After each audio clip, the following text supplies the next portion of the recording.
మన ముఖ్యమంత్రి చంద్రబాబు నాయుడు గారు, అదేవిధంగా ఉప ముఖ్యమంత్రి పవన్ కళ్యాణ్ గారి ఆధ్వర్యంలో ఆటో డ్రైవర్ సేవలు అనే సంక్షేమ పథకం కింద ప్రతి ఒక్క ఆటో డ్రైవర్కి 15,000 రూపాయలు వారి అకౌంట్లో జమ చేయడం జరుగుతుంది. పవన్ కళ్యాణ్ గారు ఎప్పుడు ప్రతి మీటింగ్లో ఒక మాట అంటారు, గుర్తుపెట్టుకోండి. అనుభవం ఉన్న నాయకుడు ఆధ్వర్యంలో పనిచేయడానికి జనసేన పార్టీ ఎప్పుడు సిద్ధంగా ఉంటుందని పదే పదే పదే చంద్రబాబు గారి గురించి చెప్తూ ఉంటారు. ఎందుకు చెప్తారంటే, గత వైసీపీ ప్రభుత్వంలో నవరత్నాల పేరుతో వేల కోట్లు దోచుకున్నారు. నవరత్నాలకి రంధ్రాలు పడి కారిపోయాయి. వేల కోట్లు దోచుకొని వాళ్ళ జేబులో పెట్టుకున్నారు.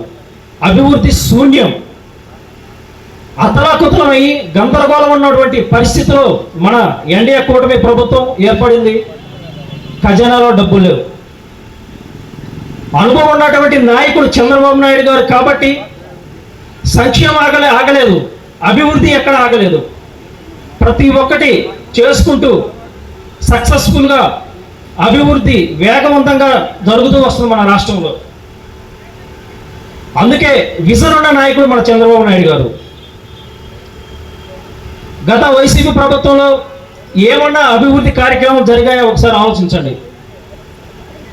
పేరుకు మాత్రం గొప్పలు చెప్పుకుంటూ పోయారే కానీ అభివృద్ధి ఎక్కడా జరగల. ఒకసారి చరిత్ర వెనకెళ్తే బ్రిటిష్ వారు మన భారతదేశాన్ని ఏ విధంగా ఇబ్బంది పెట్టారో ఒకసారి చరిత్ర చదువుకోండి. అందరూ ఏకమై, మన భారతీయులంతా ఏకమై బ్రిటిష్ వారిని తరిం కొట్టాం.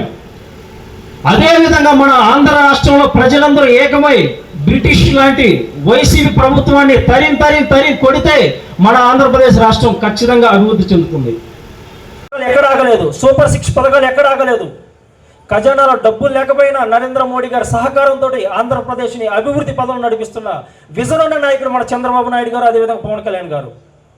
మనందరం ఏకమై రాబోయే రోజుల్లో కూడా స్థానిక సంస్థలు, అదేవిధంగా రాబోయే రోజుల్లో ఎలక్షన్లో కూడా ఎన్డీఏ ప్రభుత్వాన్ని మరలా మనం స్థాపించాలి. నాకు ఈ అవకాశం ఇచ్చిన ప్రతి ఒక్కరికి పేరు పేరున ధన్యవాదాలు తెలియజేసుకుంటున్నాను. జై జనసేన, జై హింద్, జై భారత్.